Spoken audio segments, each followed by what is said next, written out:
Olá, amigos. Sabendo que a volatilidade é a oscilação média do preço de um ativo durante um determinado período, como é que você acha que é a volatilidade média mensal do Ibovespa em anos eleitorais? Você acha que é maior ou menor? Você acredita que a volatilidade cresce ali perto da eleição, no terceiro trimestre, no quarto trimestre, que é justamente a votação que a gente vai ter aí nos próximos dias? Ou mesmo após, ou seja, nos últimos meses? Como é que funciona o desempenho do Ibovespa nesses últimos meses, considerando os anos eleitorais? Por exemplo, de 94 para cá. Comenta aqui embaixo, para já esse vídeo aí, já deixa ali seu comentário. O que você acha antes de assistir todo o vídeo sobre essa volatilidade? Nesse vídeo, eu sou da Altoveira Análise de Investimentos e vou apresentar para você aqui os dados que eu levantei dos anos eleitorais do Ibovespa, volatilidade e o desempenho do Ibovespa, considerando principalmente de agora em diante. O que a gente pode ter aí para frente? E ainda vou comentar no final o gráfico mensal e o gráfico semanal, fazendo a minha leitura ali em cima do que a gente tem, até mesmo pelos dados que foram levantados. Então fica comigo até o final.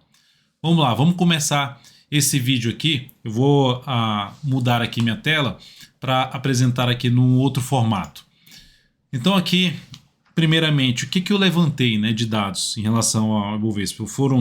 Peguei aqui 30 anos, ou seja, de 92 até 2022, 30 anos de dados, que tem ali 8 anos eleitorais.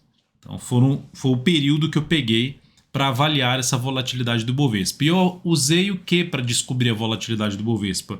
O indicador chamado aqui True Range.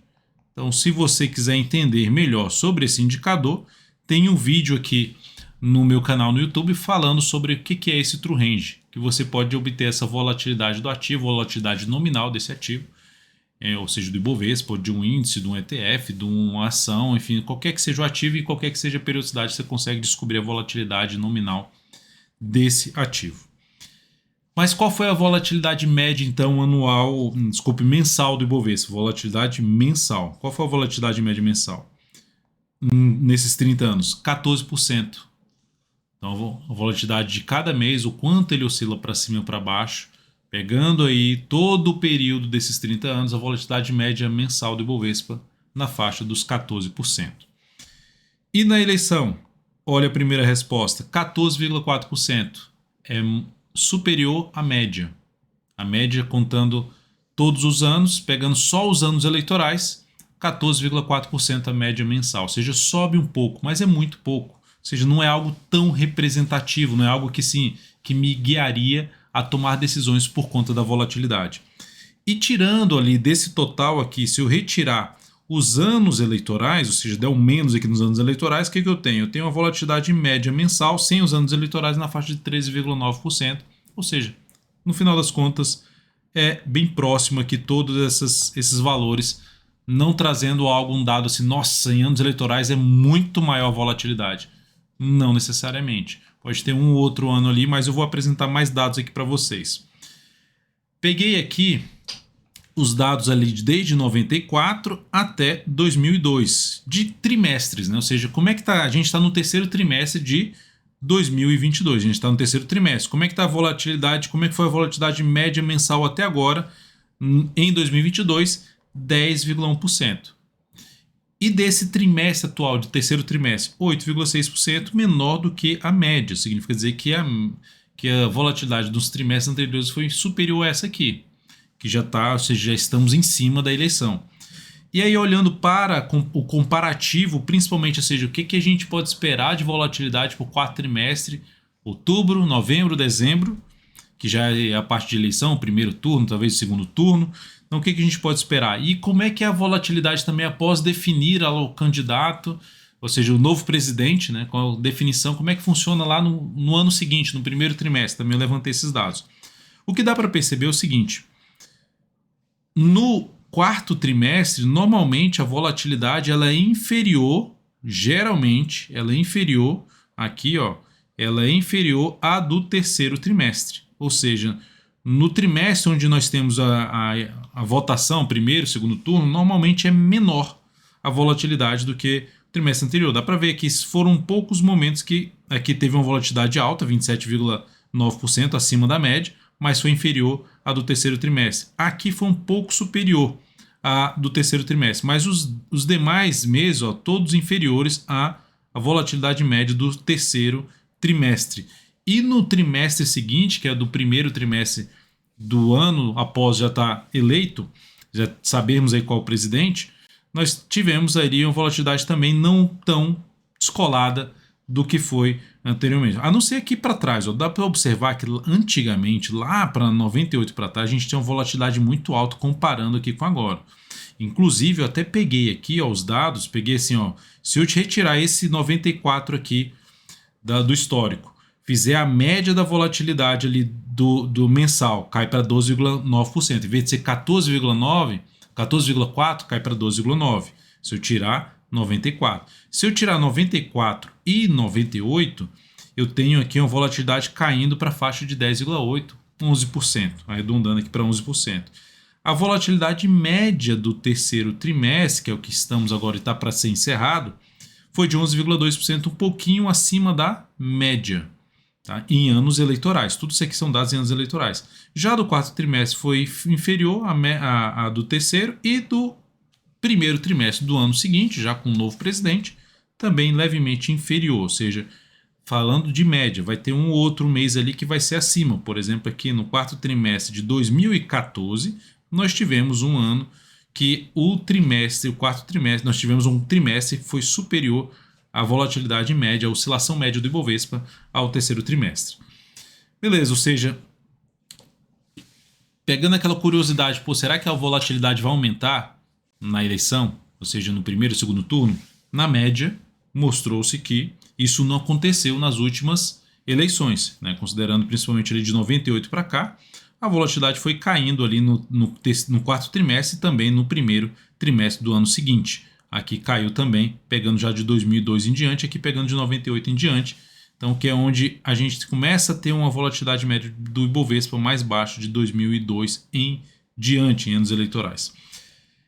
Outro ponto a ser falado, qual foi o desempenho do Ibovespa, né, em termos de trimestres em anos eleitorais? O único trimestre que foi negativo é o segundo trimestre, que também em 2022 foi bem negativo esse trimestre aqui para o Ibovespa, o segundo trimestre. Os demais trimestres, esse aqui foi positivo e esse aqui foi negativo, foi positivo também, ou seja, o quarto trimestre que a gente vai entrar agora foi positivo. Então nós temos no Ibovespa, até pegando aqui ó, um gráfico mensal do Ibovespa, a gente pegar esse trimestre que saiu daqui desse ponto, ó, fechou o segundo trimestre aqui, abriu o terceiro trimestre nesse candle. Então a gente teve aqui 2 meses fortes de alta, esse aqui, então esse trimestre está de acordo com fechar no positivo. Qual o comportamento da bolsa, o saldo médio acumulado do quarto trimestre em anos eleitorais? Desde 98 para cá, 38%. Saldo médio, ou seja, positivo.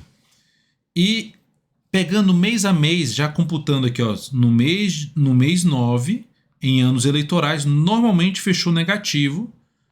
Normalmente fechou negativo, ou seja, o saldo acumulado desses meses em anos eleitorais foi negativo, 16,1%. Temos, por enquanto, aqui um mês com queda ali praticamente de 1%. E aqui, ó, qual foi o mês que se destacou? Qual foi o mês de destaque em anos eleitorais? Foi o de outubro. 45,4% o saldo acumulado. Ele foi, inclusive, ele está negrito aqui, porque pegando desde o janeiro para até dezembro, foi o mês com o melhor saldo em anos eleitorais. A gente vai entrar no mês de outubro agora. Será que teremos um mês assim? Quem gostaria de ter um mês desse jeito? Comenta aí embaixo. Quem gostaria de ter um mês tão positivo assim, ou seja, não positivo de 45%, isso aqui é o saldo acumulado, não é a média. Aqui em novembro também tivemos positivo, só dezembro que o saldo voltou a ser negativo. E como é que nós estamos de maneira geral, falando de um gráfico mensal, já que a gente está dando dados ali sobre o mês? O que nós temos aqui é que o Ibov está assim, ó, ele está gerando um movimento aqui para baixo, um movimento de alta e um movimento de baixo. Então a gente estabeleceu um pivô de baixo, mas esse fundo aqui anterior não distanciou muito desse fundo aqui. E logo na sequência subiu bastante, ele invadiu bastante esse movimento aqui de baixa. Não anulou ainda a tendência de baixa. Mas essa invasão aqui, quando a gente tem uma tendência, aqui, até eu vou. Quando a gente tem uma tendência onde os fundos não se distanciam muito um do outro e logo sempre a subida invade, se aproxima muito do topo, ou invade muito esse movimento aqui anterior, a gente está falando de uma tendência mais fraca, que ela, em média, ela não tende a ter algo muito relevante para baixo. Tá? Então isso é o que costuma acontecer e é o que é minha leitura aqui agora. Ou seja, seria muito provável a gente ter algo muito forte para baixo aqui, Bovespa? Menos provável. Até considerando aqui os últimos fundos, pegando aqui, ó, pegando essa linha aqui, traçando uma linha aqui de tendência em cima dos fundos anteriores, dá para observar que a gente está aqui, ou seja, poderíamos ter algo assim no Ibovespa, ó, vindo aqui bater nesse patamar, que seria um patamar que, olhando ali para trás, ó, esse fundo aqui, ó, a gente teria até um pouquinho mais acima, né, a região aqui dos 93 mil pontos. Então é a região ali onde a gente teria, deixa eu só voltar aqui, a gente teria aqui um patamar aqui de suporte mais relevante para o índice Bovespa, que é a faixa ali dos 93 mil pontos. Então, de maneira geral, sendo bem pessimista, olharia para essa região dos 93 mil pontos. Mas, considerando aqui dois candles fortes de alta, anulando o grande candle de baixa que perdeu o fundo ali anterior, já começa a fazer mais sentido, na minha opinião, ou seja, de poder ter a continuidade do movimento de subida. Ou seja, considerando o desempenho aqui de outubro, o saldo acumulado, e olhando para cá, a gente poderia ter realmente um mês assim. O que pode apoiar isso aqui? Olhando para um gráfico semanal, o mês de outubro sendo mais positivo, olhando para um gráfico semanal, considerando aqui as tendências, os movimentos, né, todo esse movimento para cima e para baixo aqui, principalmente esse movimento aqui, eu vou até esse movimento aqui, que é um movimento de 7 semanas. Aí logo na sequência dessas 7 semanas, o que a gente teve foi o quê? Um movimento forte de subida que conseguiu romper essa máxima aqui, ó. Então isso representa força por parte dos compradores. Em pouco tempo, em 4 semanas, a gente conseguiu romper essa máxima aqui de 4 para 5 semanas. Logo, o que é mais provável acontecer é que após um movimento de correção, entre um movimento de subida que consiga superar essas máximas, que é essa correção, e invadir mais aqui para cima, ou seja, ganhar força aí para cima. E aqui nós temos de novo 7 semanas também, que foi algo parecido com aqui, uma certa simetria de tempo dos últimos movimentos de baixo. Então, a minha expectativa seria o que a gente ter? A gente poder ter aqui um processo de recuperação aqui para cima.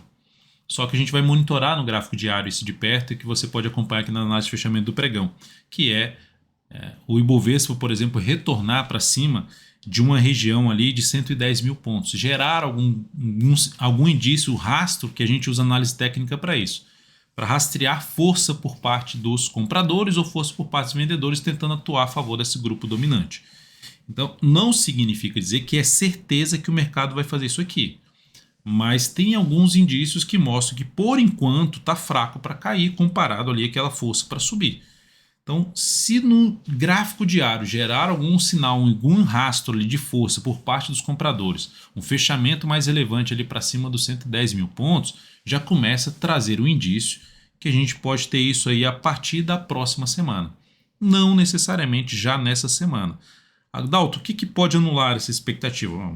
Se amanhã tem, por exemplo, o pregão essa semana, não amanhã, essa semana, termina aqui um candlezão de baixa desse jeito, aí ele realmente vem aqui lateralizando na expectativa de fazer isso aqui. Só que o mercado foi lá, deu um sinal que mudou completamente, isso quebrou essa expectativa. Por enquanto, seja um fechamento ali para baixo de 105 mil pontos, que é um antigo fundo anterior que pode funcionar como suporte aqui, e é um ponto de referência para avaliar. Seria um indício mais forte aí de queda e de quebra dessa expectativa aqui positiva, que por enquanto seria algo aqui, de ter essa expectativa, só que a gente tem que rastrear. A gente está usando análise técnica não para necessariamente já antecipar. Posso até ser mais agressivo tentando antecipar, mas usando menos capital. Sabendo que eu tenho um risco maior, mas se der certo, eu tenho também um risco-retorno superior. Se eu quero olhar um rastro que apoie essa leitura, eu vou ali no gráfico diário e vejo se realmente teve algum candle de força, algum sinal que denuncia que os compradores voltaram a ter força aí em cima do Ibovespa, ou seja, que representa a média de comportamento da nossa bolsa e, consequentemente, trazendo uma expectativa mais positiva de maneira geral. É isso, espero que vocês tenham gostado aqui desse vídeo, um pouco diferente aqui do que vocês estão acostumados a ver aqui no canal. Se você gostou, comente aqui, eu devo trazer mais vídeos, não só desse formato, mas enfim, mais vídeos de aprendizado aqui para vocês. Se vocês gostaram, curtam, compartilhem, ajuda aqui, essa curtida, esse joinha, nos ajuda a disseminar o conteúdo aqui do canal para outros investidores. Conteúdo gratuito aqui para vocês. Um grande abraço.